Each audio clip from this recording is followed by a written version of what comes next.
Italy woke up to a political deadlock after one of the most divisive and unpredictable elections in years. Millions of people voted for change,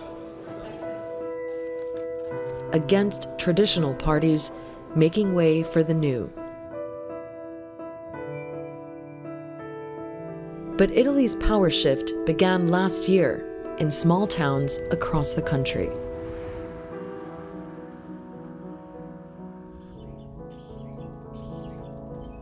Formello is a community of just 13,000, but it's one of Italy's 10 wealthiest towns with a rich history.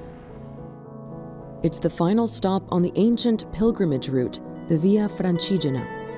From the top of this tower, the pilgrims can see for the first time the goal of the pilgrimage, Roma. But recently, Formello has undergone a sudden change. Last year's June elections marked a political turning point here in Formello. After 25 years, the Democrats were voted out, and a coalition of new parties, including far-right ones, were voted in. As one of its first acts, the new local council closed down the Pilgrims' hostel. When Sergio was mayor, he had promoted tourism and wanted to integrate the Roman residents the locals see as foreigners. When you asked people, they just said, okay, now you've been ruling for 25 years, now let's change.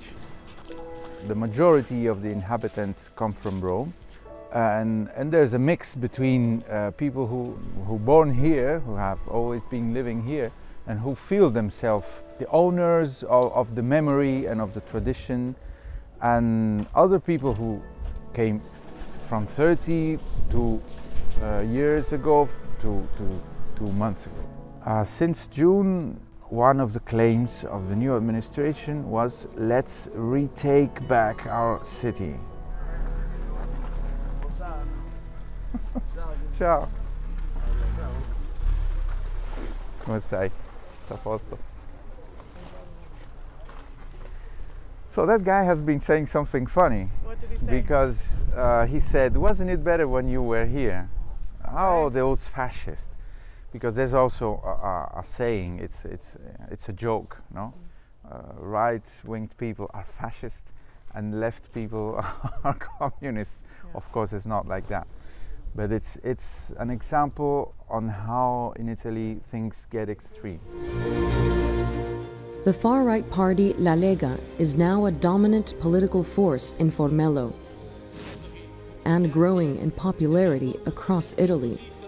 Sta prendendo molto piede la Lega perché c'è un malcontento della popolazione in merito alla cattiva gestione politica degli ultimi anni.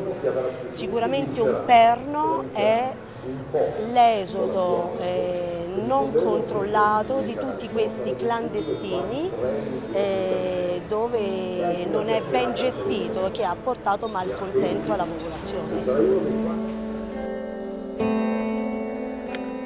Voters like Sandro have been won over by the League's drive to control immigration. In 10 anni 7 furti. Lavoro che comunque sia parecchi lavorano in nero, extramilitari lavorano in nero e ti portano via quel poco, però quel poco che ti aiuta l'azienda a campare, a tirare avanti. But not everyone in Formello thinks immigration itself is the problem. Sono figlio di un marocchino che è venuto 30 anni fa qua in Italia a lavorare, ha sempre lavorato. Qua il problema dell'Italia non è l'immigrazione in sé per sé, il problema dell'Italia è non controllare, ecco. Non c'è diciamo, un controllo vero e proprio per chi entra, quindi possono entrare tutti e l'Italia poi diciamo che non ha questa possibilità di dar lavoro a tutti. Omar supports the five-star movement. He says Italy's other parties have done little to help the economy.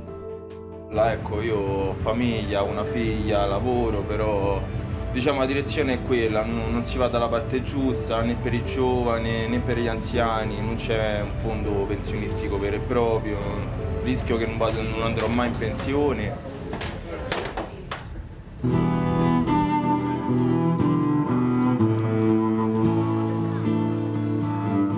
frustration and dissolution explains how Italy got here.